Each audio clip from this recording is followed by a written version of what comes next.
నిన్నటి రాత్రి కరెక్ట్గా 3:30 ప్రాంతంలో కావేరీ ట్రావెల్స్ చెందిన ఒక బస్ ఒక పెద్ద అగ్ని ప్రమాదానికి గురైంది. ఒక యాక్సిడెంట్ అయింది. ఆ యాక్సిడెంట్లో దాదాపుగా 20 మంది చనిపోయారు అండ్ ఇంకో 20 మంది గాయాలతో బయటపడ్డారు. ఈ ఇన్సిడెంట్కి సంబంధించి నరేంద్ర మోడీ దగ్గర నుంచి చంద్రబాబు నాయుడు గారు, పవన్ కళ్యాణ్ గారు, ఈవెన్ తెలంగాణకి సంబంధించిన సీఎం అయిన రేవంత్ రెడ్డి గారు కూడా దీనికి స్పందించారు.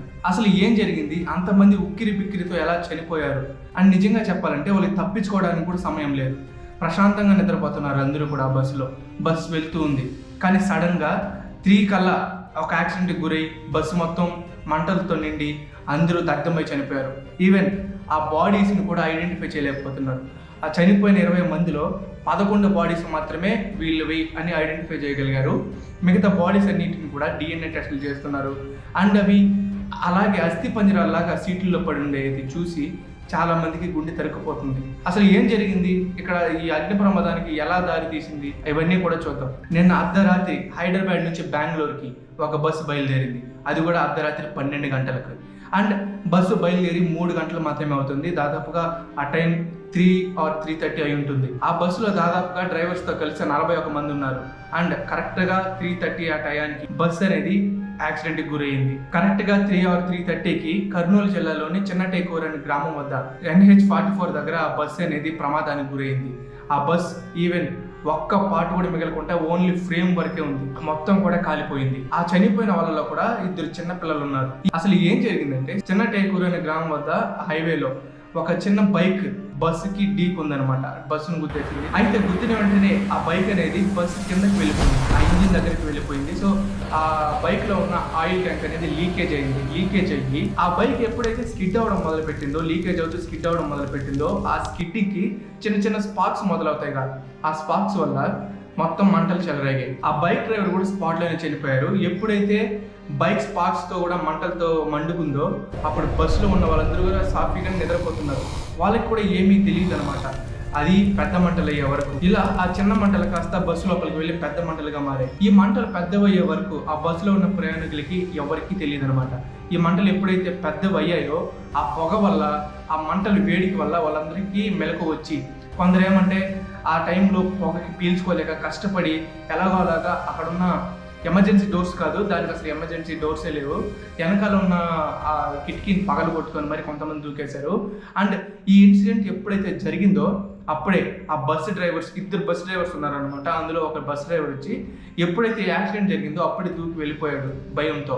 అండ్ ఇంకో బస్ డ్రైవర్ ఏం చేశాడంటే ప్యాసింజర్స్ అందరినీ బయటికి తీసుకురావడంలో హెల్ప్ చేశారని అంటున్నారు. సో ఆ బస్సులో మొత్తం 41 మంది ఉన్నారని చెప్పాను కదా. సో అందులో డ్రైవర్తో, ఈ 2 డ్రైవర్లతో సహా మిగతా 19 మంది బయటపడ్డారనమాట. మిగతా 20 మంది చనిపోయారు. అందులో 11 మంది మృతదేహాలు మాత్రమే బయటపడ్డాయి, ఐడెంటిఫై చేయబడ్డాయి. మిగతా మృతదేహాలన్నీ కూడా అలానే ఆ సీట్స్ లోపలే అస్థి పంజరాలుగా మిగిలిపోయి ఉన్నాయి, ఇంకా ఐడెంటిఫై చేయలేకపోతున్నారు. ఇక్కడ బాగా బాధాకరమైన విషయం ఏంటంటే రమేష్ అండ్ అనూష, వాళ్ళిద్దరు పిల్లలు, 8 ఏళ్ల వయసు కలిగిన యశ్వంత్ అండ్ మాన్విత 6 సంవత్సరాలు. వీళ్ళ నలుగురు ఒకే ఫ్యామిలీ కావడంతో వీళ్ళ నలుగురు కూడా అక్కడే చనిపోయారు. ఒకవేళ ఈ బస్ డ్రైవర్స్ కనుక కరెక్ట్ గా వ్యవహరించుంటే, అదే పారిపోకుండా కరెక్ట్ వ్యవహరించి అప్రమత్తంగా అందరినీ చేస్తుంటే ఇంత ప్రమాదం జరుగుండేది కాదేమో. చనిపోయిన వాళ్ళ నుంచి 6 మంది తెలంగాణకు చెందిన వారైతే ఇంకో 6 మంది ఏపీకి చెందిన వాళ్ళు అండ్ ఇంకో 2 తమిళనాడు చెందిన వారని అధికారులే చెప్తున్నారు. ఇందులో కొంతమంది బస్సు యొక్క కిటికీలను పగలగొట్టి మరీ బయటకు దూకేశారు. అండ్ ఈవెన్ ఒక మహిళ కూడా భయపడకుండా ఆ సిచ్యువేషన్లో ఏం చేయాలో తెలియక ఆ కిటికీ వెనక భాగంలో నుంచి దూకేసింది. ఆమె చిన్న చిన్న గాయాలతో ఇక్కడ కంటి దగ్గర అండ్ ఈ గడ్డం దగ్గర మొత్తం గాయాలతో బయటపడి హాస్పిటల్లో చికిత్స పొందుతున్నారు. ఎంత పెద్ద ట్రావెల్స్ అయినా సరే, ఈ కావేరీ ట్రావెల్స్ గురించి మాట్లాడుకుందాం. ఈవెన్ ఆ బస్ మోడిఫై చేయబడిందంట, అంటే 2వ మోడిఫై చేయబడింది. ఆ బస్సులో ఎమర్జెన్సీ ఎగ్జిట్స్ లేవు అండ్ ఫైరింగ్ అలర్ట్స్ లేవు. అండ్ ఇంకో విషయం ఏంటో తెలుసా, ఆ బస్ రిజిస్ట్రేషన్ చేసింది ఒక రాష్ట్రంలో అయితే తిరుగుతుంది ఇంకో రాష్ట్రంలో. ఆ బస్ రిజిస్ట్రేషన్ అయ్యి ఉండేది ఒడిస్సా అండ్ తిరుగుతుందేమో హైదరాబాద్ టు బెంగళూరు. ఇది ఎలా సాధ్యమైంది? అసలు ఈ బస్సుకి పర్మిషన్స్ ఎవరు ఇచ్చారు? ఈవెన్ ఒక్క సేఫ్టీ ప్రికాషన్స్ లేని బస్సుని, అలాగే ఏ చెకింగ్స్ లేని బస్సుని అసలు సేఫ్టీ ప్రికాషన్స్ ఉన్నాయా లేవా ఇవన్నీ చెక్ చేయకుండా పర్మిషన్ ఎలా ఇస్తారు? అక్కడ ఉన్న రోడ్డు రవాణా శాఖ ఏం చేస్తుంది? అలాగే రీజనల్ ట్రాన్స్పోర్ట్ ఆఫీస్ అక్కడ ఏం చేస్తున్నారు? ఇంకా చెప్పాలంటే ఆ బస్కి 16 చలాన్స్ ఉన్నాయి. అంటే దాదాపుగా బస్ 23,000 రూపాయలు ఫైన్ కట్టాలి.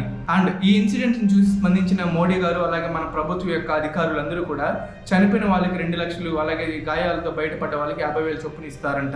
ఇదే విధంగా తెలంగాణ ప్రభుత్వం కూడా చేసిందనమాట. ఇది ఎక్కడో జరిగిందిలే, మనకి జరగలేదు కదా, ఏదో ఒక బస్సు, ఈ 100 బస్సులో ఒక బస్సుకి జరిగిందని మాత్రం నెగ్లిజెన్స్ చేయకూడదు. అది చేస్తే మన తప్పే. ఫస్ట్ మనం ఇక్కడికి వెళ్తున్నాం అన్నప్పుడు బుక్ చేసుకుంటాం కదా, బుక్ చేసుకున్న వెంటనే మనం బస్సుని ఎక్కేటప్పుడు ఆ బస్సులో సేఫ్టీ ప్రికాషన్స్ ఉన్నాయా లేవా, ఎమర్జెన్సీ ఎగ్జిట్స్ ఉన్నాయా లేవా, అసలు వాళ్ళు కరెక్ట్గా పాటిస్తున్నారా లేదా, ఇవన్నీ ఒకసారి బస్సు ఎక్కేటప్పుడు చెక్ చేసుకోండి. ఒకవేళ అలా లేవా వెంటనే కంప్లైంట్ చేయండి. ఇదే చాలా సేఫ్ అయిన పద్ధతి. అలాగే చనిపోయిన వాళ్ళందరి ఆత్మలకు శాంతి చేకూరాలని మనస్ఫూర్తిగా కోరుకుంటున్నాను. అలాగే మీకు ఏమనిపించిందో కింద కామెంట్లో తప్పకుండా కామెంట్ చేయండి. అండ్ ఎట్లాంటి యాక్సిడెంట్స్ తప్పించుకోవడానికి ఏం చేస్తే మంచిదో కూడా కామెంట్ చేసి చెప్పండి.